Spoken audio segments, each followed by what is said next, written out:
ईश्वर का जो विराट रूप है उसके चार स्वरूप हैं।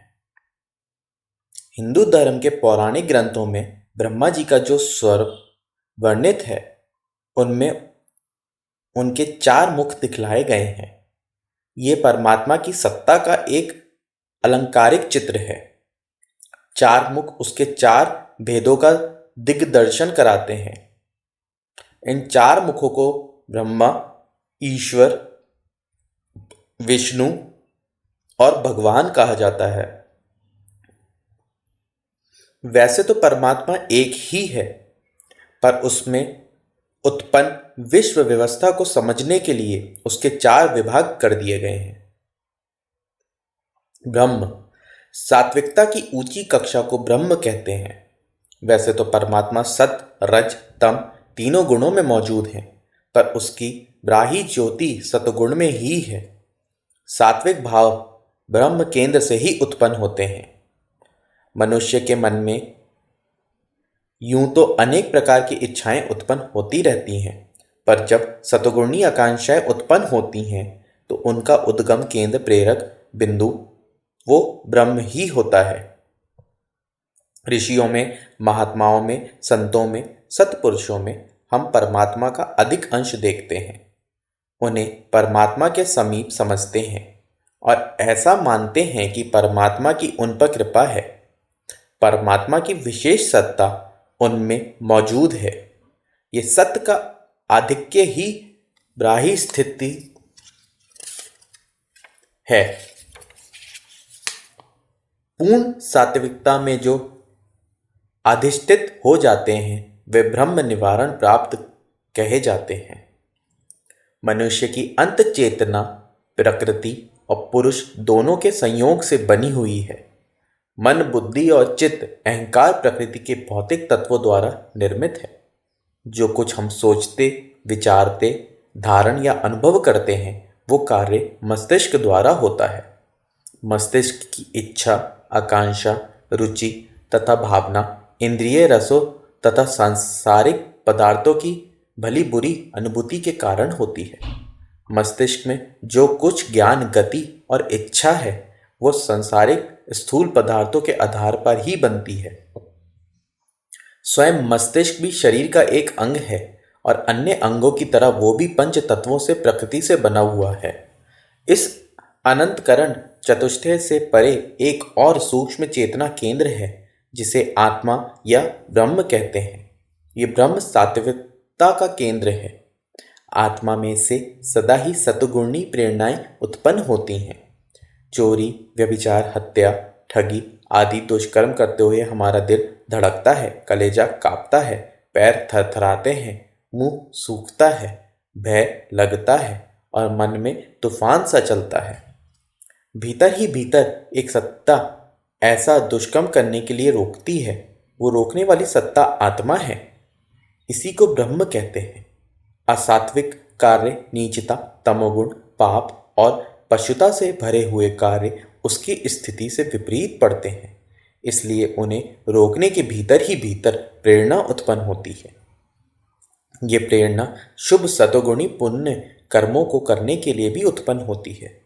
कीर्ति से प्रसन्न होना मनुष्य का स्वभाव है और यह स्वभाव अच्छे अच्छे प्रशंसनीय श्रेष्ठ कर्म करने के लिए प्रोत्साहन करता है। शुभ कर्मों से यश प्राप्त होता है और यश से प्रसन्नता प्राप्त होती है। यश ना भी मिले तो सत्कर्म करने के उपरांत अंतरात्मा में एक शांति अनुभव होती है। ये आत्म तृप्ति इस बात का प्रमाण है कि अनंतकरण की अंतरंग आकांक्षा के अनुकूल कार्य हुआ है। दया, प्रेम, उदारता, त्याग, उपकार, सेवा, सहायता, दान, ज्ञान, विवेक की सुख शांतिमयी इच्छा तरंगे आत्मा में से ही उद्भूत होती हैं। ये उद्गम केंद्र ही ब्रह्म है। वेदांत दर्शन ने सारी शक्ति के साथ यही प्रतिपादित किया है कि आत्मा ही ईश्वर है।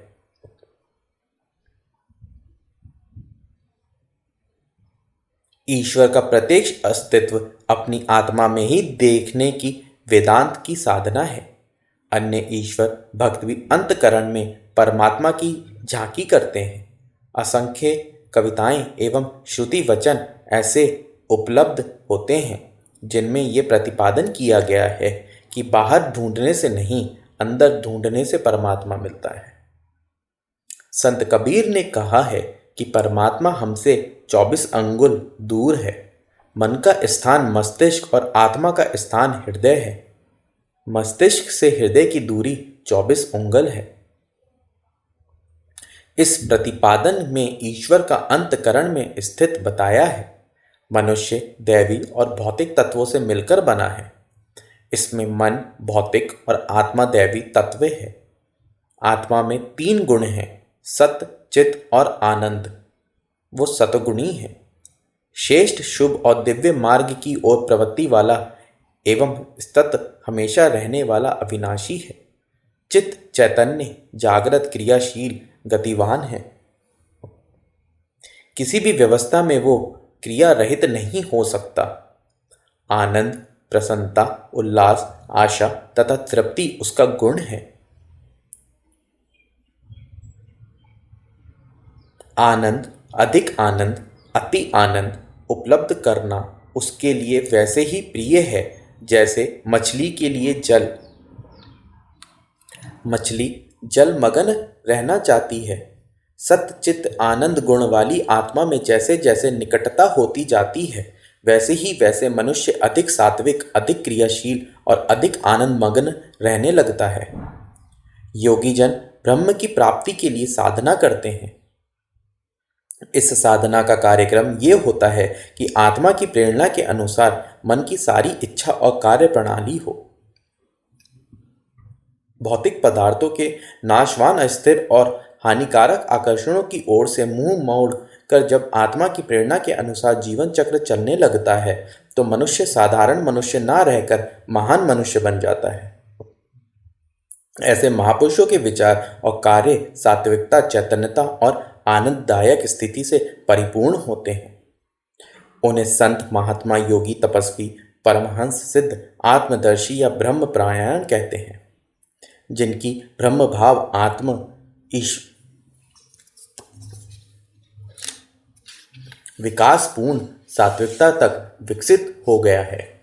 समझना चाहिए कि उन्हें ब्रह्म को प्राप्त कर लिया है। ईश्वर का दूसरा विराट रूप है ईश्वर। इस समस्त विश्व के मूल में एक शासक, संचालक एवं प्रेरक शक्ति काम करती है।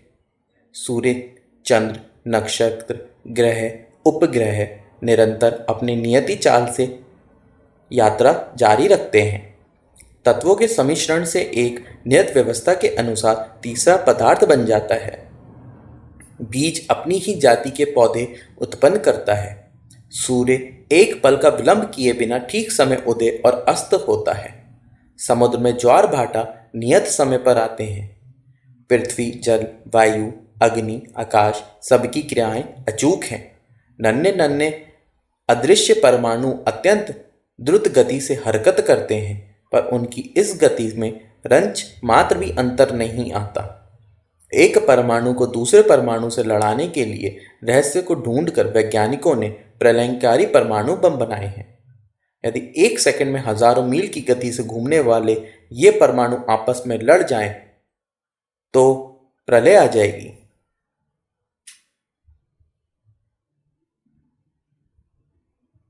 यदि सृष्टि में नियमितता ना होती तो एक भी वैज्ञानिक आविष्कार सफल ना होता।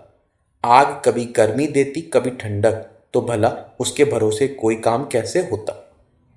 नित्य अनेकों वैज्ञानिकों आविष्कार हो रहे हैं। इनका आधार इस पर निर्भर है कि प्रकृति की दृश्य और अदृश्य शक्तियां अपने नियत नियमों से रंच मात्र भी विचलित नहीं होती। ये सर्वमान्य और सर्वविदित तथ्य है कि प्रकृति की समस्त क्रिया प्रणाली नियमित है। उसके मूलभूत नियमों में कभी अंतर नहीं पड़ता। इस नियमितता और गतिशीलता के मूल में एक सत्ता अवश्य है।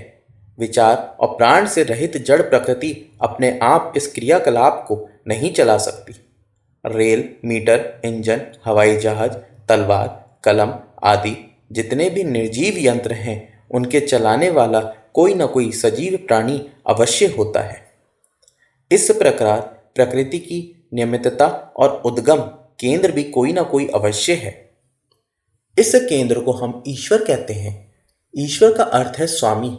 जड़ प्रकृति के निर्माण, व्यवस्था एवं संचालन में जो शक्ति काम करती है वो ईश्वर है। केवल जल प्रकृति का ही नहीं, चेतन जगत का भी वो पूरी तरह नियमन करती है। इसने अपने नियमों के अंतर्गत प्राणी मात्र को बांध रखा है। जो उस ईश्वर के नियमों के अनुसार चलते हैं वे सुखी रहते हैं, विकसित होते हैं, और जो उन नियमों को तोड़ते हैं वे दुख पाते हैं और हानि उठाते हैं। स्वास्थ्य के नियमों पर चलने वाले सदाचारी, संयमी, मिताहारी लोग स्वस्थ रहते हैं और चटोरे, दुराचारी, स्वेच्छाचारी लोग बीमार, कमजोर एवं अकाल मृत्यु के शिकार होते हैं। इसी प्रकार सामाजिक, मानसिक, बौद्धिक, आत्मिक, धार्मिक, आर्थिक, राजनीतिक क्षेत्रों में काम करने वाले ईश्वरीय नियमों को ठीक प्रकार से पालन करते हैं। वे उन क्षेत्रों में स्वस्थता, समृद्धि एवं उन्नति प्राप्त करते हैं, और जो उन नियमों के प्रतिकूल कार्य करते हैं वो उन क्षेत्रों में दुष्ट परिणाम भुगतते हैं। पराक्रम, पुरुषार्थ, प्रयत्न, लगन, साहस, उत्साह एवं धैर्य ये सब सफलता के मार्ग की ईश्वरीय पगडंडियां हैं। इन पर जो चलते हैं वे अभिष्ट सिद्धि को प्राप्त कर लेते हैं। जो इस राजमार्ग पर नहीं चलते वे पिछड़ जाते हैं। ईश्वर पूर्णता, निष्पक्ष, न्यायकारी, नियम रूप है। वो किसी के साथ रत्ती भर भी रियायत नहीं करता। जो जैसा करता है वो वैसा ही भोगता है। अग्नि या बिजली के नियमों के अनुसार यदि उनसे काम लिया जाए तो वे हमारे लिए बहुत ही उपयोगी सिद्ध होती हैं, पर यदि अग्नि या बिजली का दुरुपयोग किया जाए तो वो भयंकर दुर्घटना उपस्थित कर देती हैं। इसी प्रकार जो लोग ईश्वरी नियमों के अनुसार काम करते हैं उनके लिए ईश्वर वरदाता, त्राता, रक्षक, सहायक, कृपा सिंधु, भक्त वत्सल हैं, पर जो उसके नियमों में गड़बड़ी करते हैं उसके लिए वो यम, काल, अग्नि, शंकर, वज्र एवं दुदैव बन जाता है। मनुष्य को स्वतंत्र बुद्धि देकर ईश्वर ने उसे काम करने के लिए स्वच्छंद अवश्य बना दिया है, पर नियमन अपने हाथ में ही रखा है। वो जैसे को तैसा फल दिए बगैर नहीं छोड़ता। आग और लकड़ी को इकट्ठा करना या ना करना ये हमारी इच्छा पर निर्भर है, पर उन दोनों को इकट्ठा होने पर ईश्वरीय नियमों के अनुसार जो ज्वलन क्रिया होगी उसे रोकना अपने बस की बात नहीं। इस प्रकार शुभ अशुभ कर्म करना तो हमारे अपने हाथ में है, पर उनसे जिन भले बुरे परिणामों की उत्पत्ति होगी वो ईश्वरीय नियामक शक्ति के साथ में है। जैन और बुद्ध कर्म के फल की अनिवार्यता स्वीकार करते हैं, अतएव वे ईश्वर को, ब्रह्म की द्वितीय सत्ता को मानते हैं। सत्कर्म करना, प्रकृति के कठोर अपरिवर्तनशील नियमों का ध्यान रखना, अपने आचरण और विचारों को ईश्वरीय नियमों की मर्यादा में रखना ईश्वर पूजा है। अपनी योग्यता और शक्तियों को समुन्नत करना, बाहुबल के आधार पर आगे बढ़ना, अपने भाग्य का स्वयं निर्माण करना ईश्वरवादियों का प्रधान स्वभाव होता है, क्योंकि वे जानते हैं कि सबलों, क्रियाशीलों और जागरूकों को बढ़ाना और कमजोरों, आक्रमणियों एवं असावधानों को नष्ट करना प्रकृति का नियम है। इस कठोर नियम में किसी के बूते कोई परिवर्तन नहीं हो सकता। ईश्वरवादी इस नग्न सत्य को भलीभांति जानते हैं कि ईश्वर उन्हीं की मदद करता है जो अपनी मदद आप करता है। इसलिए वे ईश्वरीय कृपा प्राप्त करके उसके नियमों से लाभ उठाने के लिए सदा शक्ति संचय करना तथा आगे बढ़ने के लिए प्रयत्नशील रहते हैं। आत्मनिर्भर, आत्मावलंबी होते हैं, अपने भाग्य का आप निर्माण करते हैं, ईश्वरीय नियमों को ध्यानपूर्वक देखते, परखते और हृदयंगम करते हैं तथा उनके वजोपम, कठोरता एवं अपरिवर्तनशीलता का ध्यान रखते हुए अपने आचरणों को औचित्य की, धर्म की सीमा के अंतर्गत रखते हैं। विराट स्वरूप में तीसरा रूप है विष्णु। विष्णु संसार में एक संतुलन शक्ति भी कायम करते हैं, जो किसी वस्तु की अतिवृद्धि को रोककर उसे यथास्थान ले आती है। संसार की सुंदरता और वैभवशालीनता को वो कुरूपता और विनाश से बचाती है। प्रजनन शक्ति को ही लीजिए। एक एक जोड़ा कई कई बच्चे पैदा करता है। यदि ये वृद्धि पीढ़ी दर पीढ़ी निर्बाध गति से चलती रहे तो थोड़े दिन में सारी पृथ्वी इतनी भर जाए कि संसार में प्राणियों को खड़ा होने के लिए भी जगह ना मिले। मछली एक वर्ष में करीब 17,000 अंडे प्रतिवर्ष देती है। मक्खी, मच्छर और कीट पतंग कई हजार से लेकर 7,000 तक अंडे प्रतिवर्ष देते हैं। वे अंडे 1-2 सप्ताह में ही पककर बच्चे की शक्ल में आ जाते हैं और फिर 2-4 हफ्ते बाद ही वे भी अंडे देने लगते हैं। इनकी एक ही साल में प्राय 8 पीढ़ी हो जाती है। यदि ये सब बच्चे जीवित रहे तो 10-5 साल में ही सारा संसार उनमें से एक जाति के रहने के लिए भी पर्याप्त ना रहेगा। चींटी, दीमक, टिड्डी आदि कीड़े भी तेजी से बढ़ते हैं। सूअर, बकरी आदि भी तेजी से प्रचुर संतान वृद्धि करते हैं। एक जोड़ा स्त्री पुरुष भी औसतन 8 से 10 बच्चे पैदा कर सकता है। ये अभिवृद्धि यदि ना रुके तो संसार के सम्मुख 10-5 वर्ष में ही बड़ी विकट परिस्थिति उत्पन्न होकर खड़ी हो सकती है। परंतु लाखों करोड़ों वर्ष प्राणियों को इस पृथ्वी पर हो गए, ऐसी परिस्थिति कभी भी उत्पन्न नहीं हुई। सृष्टि की संतुलन शक्ति उस विषमता को उत्पन्न होने से रोक रहती है। दुर्भिक्ष, भूचाल, महामारी, युद्ध तथा किसी न किसी दैवी प्रकोप द्वारा प्रकृति प्राणियों की प्रजनन शक्ति से उत्पन्न होने वाले खतरे का निराकरण करती रहती है। रात्रि का अंधकार एक सीमा तक बढ़ता है। उस बाढ़ को प्रकृति रोकती है और पुनः दिन का प्रकाश लाती है। मध्याह्न तक सूर्य की तेजी बढ़ती है, फिर घटने लगती है। समुद्र में ज्वार आते हैं, फिर थोड़े समय बाद उसका प्रतिरोधी भाटा आता है।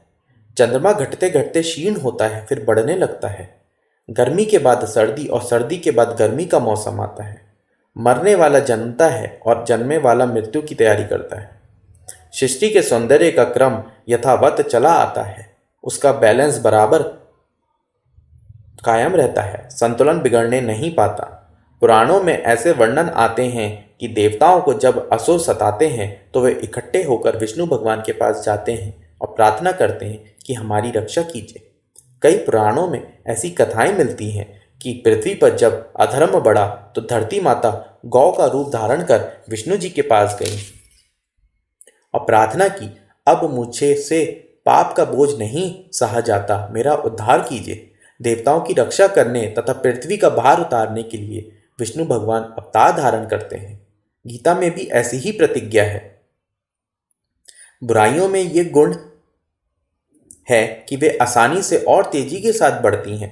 पानी ऊपर से नीचे की ओर बड़ी तेजी से स्वयं भेव दौड़ता है, पर यदि उसे नीचे से ऊपर चढ़ना हो तो बड़ा प्रयत्न करना पड़ता है। पत्थर को ऊपर से नीचे की ओर फेंके तो जरा से संकेत के साथ वो तेजी से नीचे गिरेगा, और अगर बीच में कोई रोकने वाली चीज ना आवे तो सैकड़ों मील नीचे गिरता चला जाएगा। परंतु यदि उस पत्थर को ऊपर फेंकें तो बड़ा जोर लगाना पड़ता है। इसी प्रकार बुराई के मार्ग पर पतन की ओर मन तेजी से गिरता है, पर अच्छाई की ओर कठिनाई से चढ़ता है। लोगों का झुकाव पाप की ओर अधिक होने के कारण थोड़े ही समय में पाप छा जाता है और फिर उसे दूर करने के लिए, संतुलन ठीक करने के लिए इस विष्णु शक्ति को किसी न किसी रूप में प्रकट होना पड़ता है। उस प्राकट्य को अवतार कहते हैं। शरीर में रोगों के विजातीय विषैले परमाणु इकट्ठे हो जाने पर रक्त की जीवनी शक्ति उत्तेजित होती है और उन विषैले परमाणु को मार भगाने के लिए युद्ध आरंभ कर देती है। रक्त के श्वेत कणों और रोग कणों में भारी मारकाट मचती है। खून खच्चर होता है। इस संघर्ष को बीमारी कहते हैं। बीमारी में पीड़ा, फोड़ा, पीव, उल्टी, जलन आदि के लक्षण होते हैं। युद्ध में चोट लगती है, दर्द होता है, ये बीमारी की पीड़ा है। खून खच्चर होता है, ये पीव, ये बीमारी का प्रयोजन शरीर को निर्दोष बनाना है। अवतार शक्ति का भी यही कार्य होता है। जब रावण, कंस, हिरण्यकश्यप सरीखे कुविचार के प्रतिनिधि अधिक बढ़ जाते हैं तो पापों की प्रतिक्रिया स्वरूप अंतरिक्ष लोकों में हलचल मचती है और उस विषमात्मा को हटाने के लिए अवतार प्रकट होता है। जब ग्रीष्म ऋतु का ताप असह्य हो जाता है तो उसे शांत करने के लिए मेघ मालाएं गरजती हुई चली आती हैं। पापों की अभिवृद्धि का नियमन करने के लिए वैष्णवी सत्ता अवतार धारण करके प्रकट होती है और भीषण संघर्ष उत्पन्न करके शांति स्थापित करती है। परित्राणाय साधूनाम विनाशाय च दुष्ट कृता, अवतार का यही उद्देश्य होता है। धर्म की संस्थापना के लिए वो बार बार प्रकट होता है। अवतार समस्त आत्मा का, परमात्मा का प्रतीक है। सभी आत्माओं की एक सम्मिलित सत्ता है जिसे विश्व मानव या समाज की एक सम्मिलित आत्मा कहते हैं। यही परमात्मा है। एक मनुष्य यही चाहता है कि मैं सुखपूर्वक रहूं, मेरे साथ में सब प्रेम, भलाई एवं सहयोग का बर्ताव करें। कोई ये नहीं चाहता कि मेरे साथ चोरी, हिंसा, ठगी हो। यही इच्छा विश्व मानव की सीमती आत्मा या परमात्मा की है। अवतार धर्म की रक्षा के लिए होता है। अधर्म अर्थात विश्व मानव की इच्छाओं के प्रतिकूल कार्य जब संसार में अधिक बढ़ जाते हैं तो उसे दूर करने के लिए विश्व मानव के अंत स्थल में प्रतिक्रिया होती है और विरोध का उफान उबल पड़ता है। इस उफान के अवतार के नाम से पुकारा जाता है। अवतार एक अदृश्य प्रेरणा है। सूक्ष्म वातावरण में परमात्मा की इच्छा का आवेश भर जाता है। जैसे आकाश में आंधी छाई हुई हो और उसी समय पानी बरसे तो वर्षा की बूंदें उस आंधी की धूली से मिश्रित होती हैं। वसंत ऋतु में प्रकृति के सूक्ष्म अंतराल में काम शोम का आवेश आता है। उन दिनों सभी नर नारियों में, पशु पक्षियों में, जीव जंतुओं में कामेच्छा फूटती पड़ती है। भय, क्रोध, हिंसा, सांप्रदायिक, राजनीतिक तनाव, घृणा तथा सत्कर्मों की भी एक लहर आती है। वातावरण में आवेश आता है। उस आवेश में प्रेरित होकर कुछ विशिष्ट पुण्यात्मा जीवन युक्त महापुरुष संसार में आते हैं और परमात्मा की इच्छा को पूरा करते हैं। एक समय अनेकों अवतार पूरे होते हैं। किसी में न्यून, किसी में अधिक शक्ति होती है। इस शक्ति का माप करने का पैमाना कला है। बिजली को नापने के लिए यूनिट, गर्मी को नापने के लिए डिग्री, लंबाई को नापने के लिए इंच, दूरी को नापने के लिए मील जैसे होते हैं। वैसे ही किसी व्यक्ति में कितनी अवतारी अंश है, इसका माप कला के पैमाने से होता है। त्रेता में परशुराम जी और श्री रामचंद्र जी एक ही समय में 2 अवतार थे। परशुराम जी को 3 कला तथा रामचंद्र जी को 12 कला का अवतार कहा जाता है। ये तो उस समय के विशिष्ट अवतार थे। वैसे अवतार का आवेश तो अनेकों में था। वानरों की महती सेना को तथा अनेकों अन्य व्यक्तियों को अवतार के समतुल्य कार्य करते हुए देखा जाता है।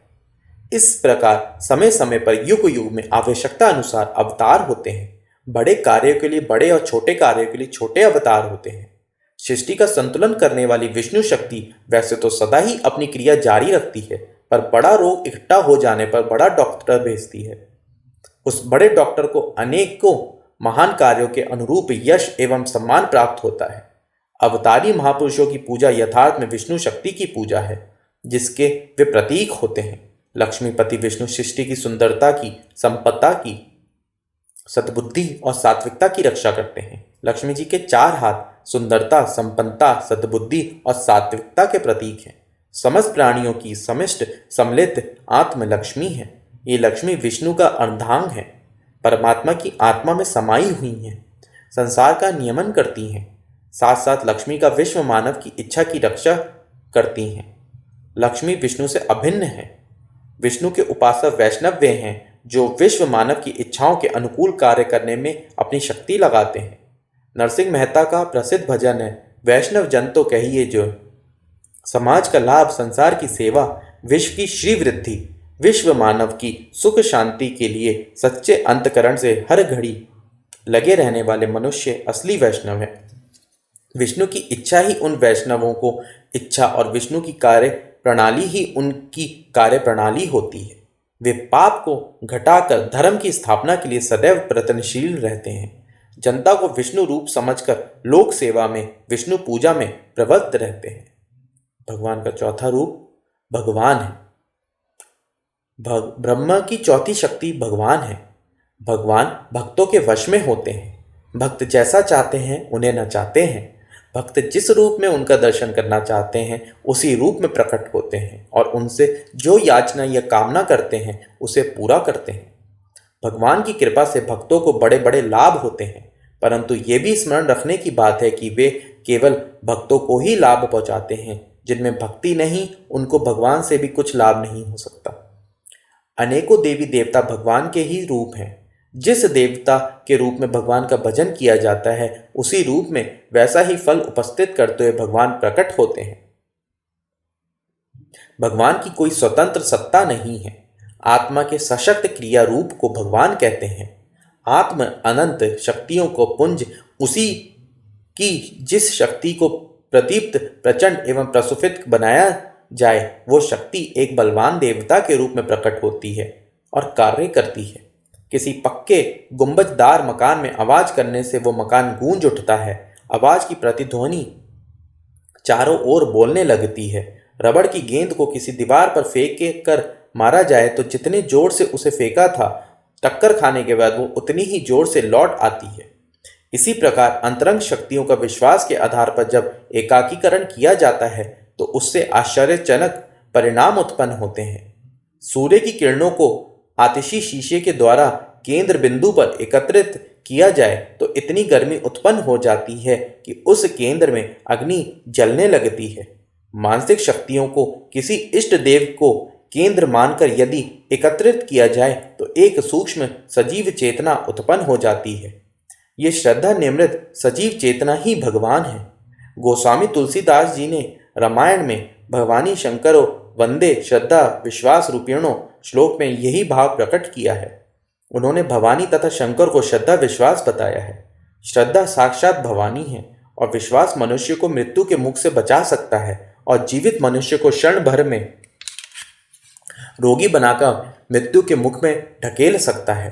शंका डायन मनसा भूत कहावत किसी बड़े अनुभवी ने प्रचलित की है। चित्त से उत्पन्न हुई शंका डायन बन जाती है और मन का भय भूत का रूप धारण करके सामने आ खड़ा होता है। रस्सी को सांप, झाड़ी को भूत, कौवे को पानी को जहर बना देने की और मृत्यु का खतरा उत्पन्न करने की शक्ति विश्वास में मौजूद है। केवल घातक ही नहीं निर्माणात्मक शक्ति भी उसमें है। कहते हैं मानो तो देव नहीं तो पत्थर तो है ही। पत्थर को देव बना देने वाला विश्वास है। विश्वास की शक्ति अपार है। शास्त्र कहता है विश्वासो फलदायक। मंत्र शक्ति तथा देव शक्ति और कुछ नहीं, आत्मशक्ति या इच्छा शक्ति का दूसरा नाम है। ध्यान, जप, अनुष्ठान आदि की योगमयी साधनाएं एक प्रकार का मानसिक व्यायाम है। जैसे शारीरिक व्यायाम करने से देह पुष्ट होती है और निरोगता, सुंदरता, दीर्घायु, भोग, सुख, सहन शक्ति, धन उपार्जन तथा कठिन कष्ट साध्य कामों को पूरा करने की प्रत्येक सिद्धियां प्राप्त होती हैं, वैसे ही मानसिक साधनाओं द्वारा, आराधना उपासना द्वारा मनोबल बढ़ता है और उससे नाना प्रकार की अलौकिक शक्तियां प्राप्त होती हैं। मंत्र शक्ति, देव शक्ति से जो कार्य पूरे होते हैं वे किसी दूसरे के द्वारा प्राप्त नहीं होते, वरन अपने ही पुरुषार्थ द्वारा, अपनी आत्मशक्ति द्वारा उपलब्ध होते हैं। साधना एक वैज्ञानिक प्रक्रिया है जिसके द्वारा आत्मशक्तियां बलवान होती हैं और मन चाहे परिणाम उपस्थित करती है। भक्त भगवान का पिता है। अपनी भक्ति द्वारा वो अपने भगवान को उत्पन्न करता है और पुष्ट करता है। जो अपने भगवान को जितना भक्ति का, साधना का दूध पिलाता है उसका भगवान उतना ही बलवान हो जाता है और जितना उसमें बल होता है उतना ही महत्वपूर्ण परिणाम वो उपस्थित करता है। प्रहलाद का भगवान इतना बलवान थे कि खंभ चीर डाला। नरसी का भगवान हुंडी बरसा सकता था, परंतु हमारे भगवानों में वो बल नहीं है। किसी के भगवान स्वप्न में या जागृत अवस्था में दर्शन दे सकते हैं। किसी के भगवान भविष्य में कोई संकेत कर सकते हैं। किसी के भगवान विपत्ति में सहाय हो सकते हैं। तात्पर्य ये है कि जिसने अपने भगवान को जिस योग्य बनाया होगा वो वैसे वरदान देने के लिए, वैसी सहायता करने के लिए तैयार रहेगा। वस्तुतः मनोबल ही भगवान है। मनोबल को बढ़ाने के लिए तरीके अनेकों हैं। योग साधना का भारतीय तरीका ही एकमात्र उपाय नहीं है। संसार में अनेकों साधन और उपाय इसके हैं। विश्वास के आधार पर मनोबल बढ़ता है।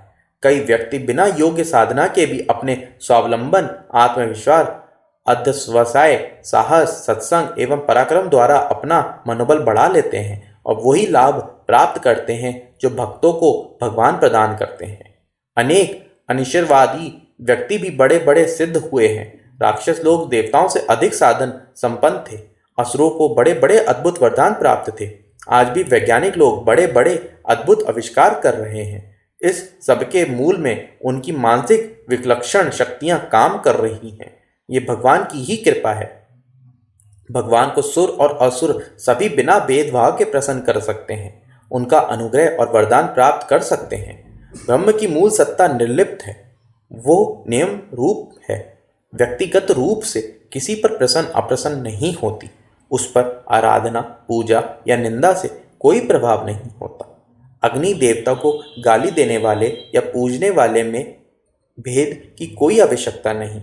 जो भी उसके नियमों में अनुरूप चलेगा लाभ उठाएगा, और जो अग्नि को अनियमित रूप से छुएगा निश्चय पूर्वक जल जाएगा। आत्मा का, ईश्वर का, विष्णु का यही नियम है। पर भगवान की लीला विचित्र है। वे भक्त वत्सल हैं। उन्हें जो जिस भाव से भजता है, कुएं की आवाज की तरह से वे उसे वैसे ही भजने लगते हैं। कीर्तन, कथा, जप, तप, पूजा, पाठ, ध्यान, भजन ये भगवान की प्रसन्नता के लिए हैं। श्रद्धा और विश्वास ना हो तो सारे अनुष्ठान निष्फल हैं। भगवान से, आत्मबल से आस्तिक नास्तिक सभी अपने अपने ढंग से लाभ उठाते हैं। संसार के महापुरुषों की जीवनियां पढ़ने पर उनके अद्भुत आश्चर्यजनक कार्यों का जो विवरण मिलता है, उससे हम आश्चर्यवंचित रह जाते हैं और सोचते हैं कि किसी देवता की कृपा से ही वे इतने बड़े कार्य को पूरा कर सके होंगे। वो देवता भगवान है, जिसे मनोबल भी कहते हैं। प्रयत्न से, साधना से, विश्वास से, श्रद्धा भक्ति से मनोबल बढ़ता है और फिर उसकी सहायता से बड़े बड़े कठिन कार्य पूरे हो जाते हैं। मैसमरिज्म विद्या जानने वाले अपने अकिंचन मनोबल से बड़े बड़े खेल दिखाते हैं। ये बल अधिक हो जाता है तो जिस दिशा में भी चाहे मनुष्य मोर्चे पर मोर्चा फतह करता हुआ आगे बढ़ता जाता है। अनायास अप्रत्याशित सुअवसर भी उसे प्राप्त होते हैं। धन को देखकर, धन वैभव को देखकर, वैभव और सौभाग्य को देखकर सौभाग्य अपने आप अनायास टपक पड़ते हैं। इन अनायास लाभों में भी सबल की सहायता को ईश्वरीय नियम किया जाता है। भगवान कल्प वृक्ष हैं। उन्हें जो जिस भाव से भजता है उसकी इच्छा पूर्ण करते हैं। दूसरे शब्दों में यूं कह सकते हैं कि जो व्यक्ति मन तत्व के जिस पहलू को बलवान बना लेते हैं उसे उस दिशा में पर्याप्त सफलताएं मिलती हैं। इस प्रकार चतुर्मुखी ब्रह्म की क्रिया पद्धति इस सृष्टि में दृष्टिगोचर हो रही है। उपनिषदों में इस 4 वर्ण वाला ब्रह्म भी कहा जाता है। सत्य प्रदान आत्मा को ब्राह्मण, शासनकर्ता को स्वामी, ईश्वर को क्षत्रिय, लक्ष्मीपति विष्णु को वैश्य एवं भक्त के वश में पड़े हुए भक्त की इच्छा अनुसार कार्य करने वाले भगवान को शूद्र कहा जाता है। ये विचार भेद उसकी शक्तियों का रूप समझने समझाने के लिए आचार्यों ने उपस्थित किया है। वस्तुतः उसकी अनंत शक्तियां हैं और वो मनुष्य की बुद्धि की पहुंच से बहुत अधिक आगे है।